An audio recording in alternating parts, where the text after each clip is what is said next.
everyone, welcome to the third part of our virtual women's conference. My name is Kgomotso Ralusi and this is She is Strength. So today we are talking all things business and I am joined by Kgomotso Ralusi, the founder of Crowned by K. Hello. Hi. How are you doing? This is weird. I'm usually in the driving seat, so this is kind of weird. But I'm good. I'm all right, good. So tell us a little bit about your business. When did you start your business and what products or services do you offer to your clients? So I started my business early October 2020 and I offer certain products, certain bonnets, dukes, pillowcases and wig bags and many more. Yeah. What made you decide to start your business and why did you choose that specific industry?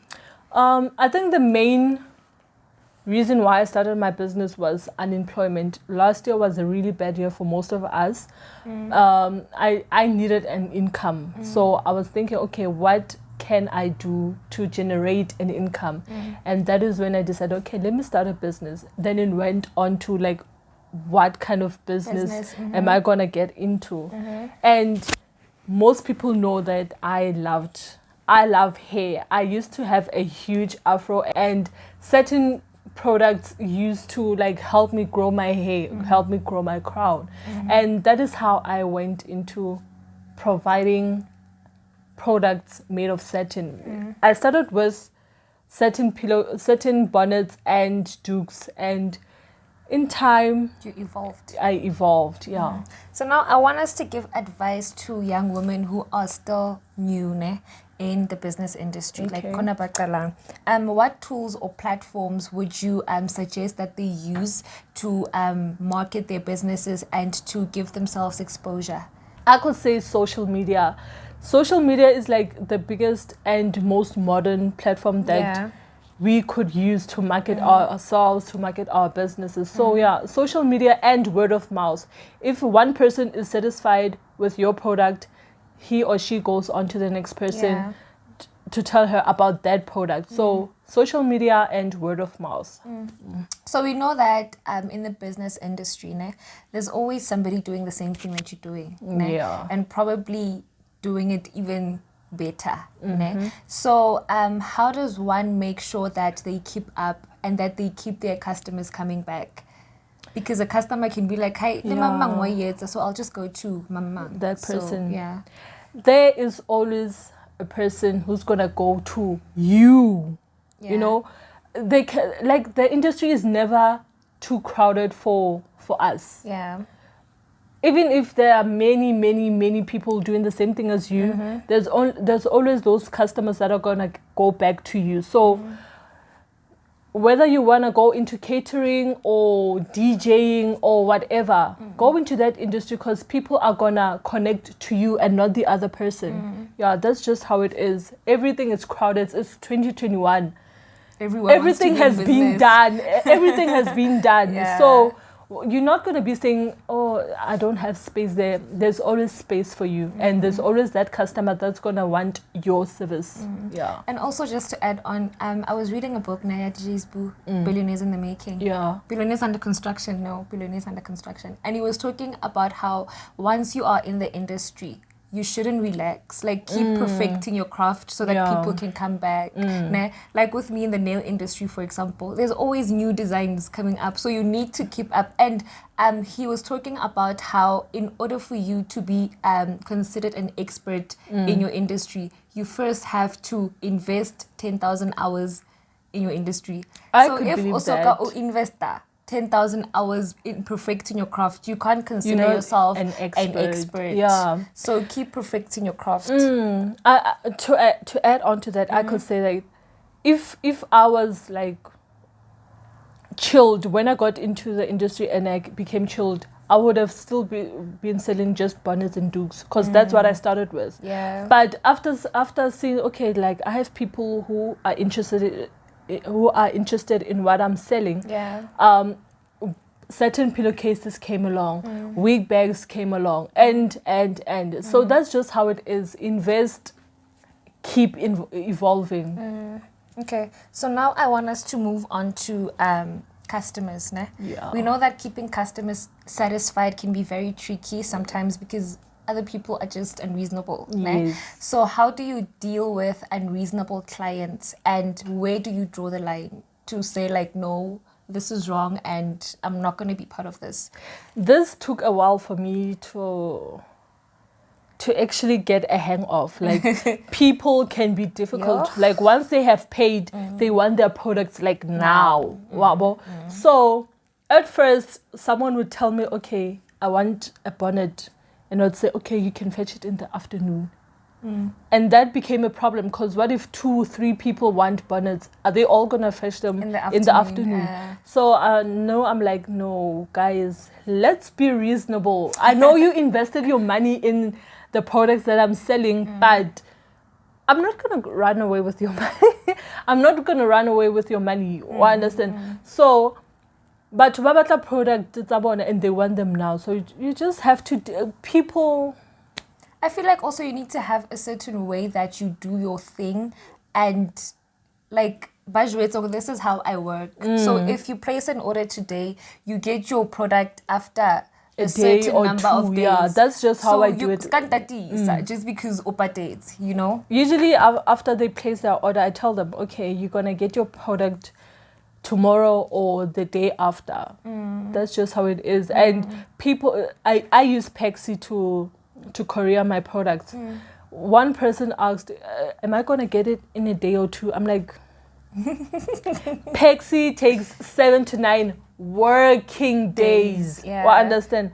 So people just have to understand, and we have to understand. Talking about money, how do you manage your finances, and how do you ensure that you always have money to restock and that you do not spend more than you should? Keep your personal finances and your business finances separate. I feel like there's no other way, because when I started, I would just mix up the two. I'm like, okay, so if I buy myself this, to buy more stock, to buy more materials. And then sometimes I might spend too much on me, forgetting that I still have things to buy for the business. So just keep every personal business, just keep them separate. That's just the only way. And I was watching a video and she was talking about how you shouldn't rush to especially if you are still in the first year of your business. A certain percentage in the first year of your business, it is advised, okay, the profit that you make, reinvest, to like restock and grow your, like in the first year, your main priority should just be growing the business. So profit and we because then you just gonna So how important do you think it is to surround yourself with other people who are also in the business industry? It's very important, especially for me. It's important to surround myself with women who are in business, because we kind of have like different challenges compared to men. Definitely. There was a weekend where I went to a women's event. I think it was last week. I went to a women's event, and there you see like people are chasing the bag. That and happy it gives you encouragement. It gives you encouragement when you say like, okay, this person, I'm in business, but this one is in business. So it's very important just to keep your mind going and relax. It's very important to surround yourself with business people. Your network is your net worth. I read that in this book, DJ's book, and that when you meet a person, oh, Kgomotso, oh, nice to meet you. Think long term. Think, what can this person add to my business? What skills does this person have? You don't even have to be in the same industry as I am. Maybe ubadile marketing. I can hire you to market your business. You know? So when you meet a person, think long term. Think, okay, how can this person help me and how can I help this person? Also, don't be afraid to surround yourself with people who seem like they've achieved more than you have, and that basically on a higher level, because that is how you grow. You're gonna gain from their vision and their experience. That's true. So now I want us to discuss the downside of entrepreneurship. How do you keep yourself focused on your vision when you are faced with challenges and obstacles? I'm gonna be truthful with this one. Okay. So I just have to remind myself that I want to make money. Yeah. I want to make money. I don't want to have one income. So this income that is coming my way, I want to keep it going. So how relaxed and you let things disappointment you let disappointments get to you and things it's not gonna work. I just have to remind myself, okay, this is why I started this business and this is why I'm gonna continue, because banana re bangata, but ba batlang business re bangata. So if I'm gonna fall back in this like to the sidelines, it's not gonna work. Also, as small business owners, we have to understand that, like, your business is totally dependent on you. How stop a business? Ya stop. So when something happens and then it like and then you decide, hey, I need time off, you're losing money. That's what I did. I think that's what I did in February. I stopped advertising my business because the sales are decreasing. And then I decided, okay, let me just stop. Bad decision. Why? Because I didn't have money. So that's you have to remind yourself, okay, keep on doing the things that bring in money. Yeah. Also, you don't have, like, as a small business owner, you don't have that luxury of, like, today I'm not okay. I don't feel like doing it. Yeah. I get into 10, I'm not okay. And also, I was watching an interview, Gorgeous Simbaline, and they were asking her about how she deals with bad publicity. And she was talking about how, I loved that so much. Okay, there's no such thing as bad publicity. Whenever her name is trashed in the media and people babua company and all of that, that is when she knows that sales are going to pick up. Because now even people who didn't know about her now know about her. Yeah. So if there was maybe a range that she was planning to release, more that bad publicity is going on. So that is the approach that you should have for business. There's no such thing as a bad day or bad publicity, or you don't feel like it. Just do the work. It's gonna pay off. It's gonna also talking about not feeling like it. We know that entrepreneurship can be draining mentally and emotionally. So how do you differentiate between you just not feeling like it and you actually needing a break because you are just not okay? Like, you legit not okay. It's hard to differentiate, Shem. It's hard because if you don't do this, then there's a line of things that are not going to happen. There are customers who are not going to get their products. So whenever I get home from work, I have to, like, okay, maybe I'm going to take 2 or 3 hours off to rest, and then I'll start making my bonnets and making orders. So I don't know how to deal with this one because it's really hard. It's really hard to differentiate. Sometimes you have to do things even when you're tired. Also, maybe when you uzama but you're not being productive. When you're mentally tired and emotionally drained, you don't you're not gonna get productive. anything done. So I feel like that is how you know. Okay, maybe I need to take 2 days off. Yeah. And just regroup and then come back.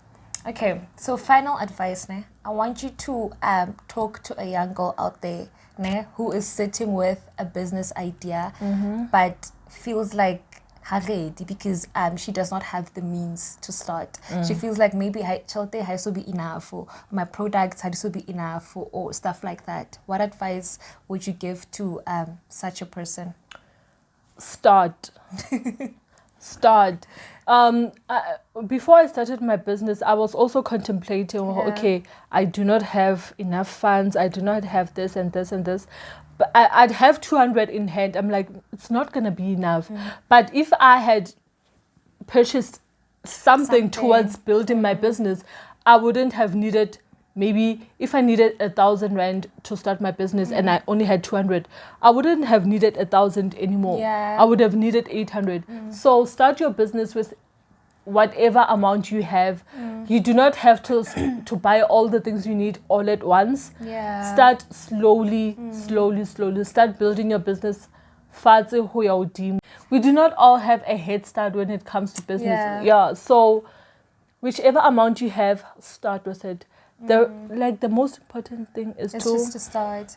And I remember before I started She's Strength, and before I started my nail business, I was at the mall having coffee with Caesar, and I was telling her, I think I hadn't started my business then, and I was telling her about all these things that I want to do, but I was complaining that I don't have enough money, and I will never forget her response. She looked at me and she was like, when God is the vision holder, provision is abundant. So when God gives you a vision, run with it. He's gonna provide, you know. And I remember I was telling a friend of mine the other day, like some of the things that I know now and some of the things that I have now, had I still waited,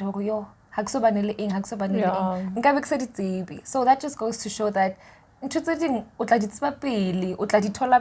know, you learn as you grow. And you remember how my nail business started, pedicure, you remember?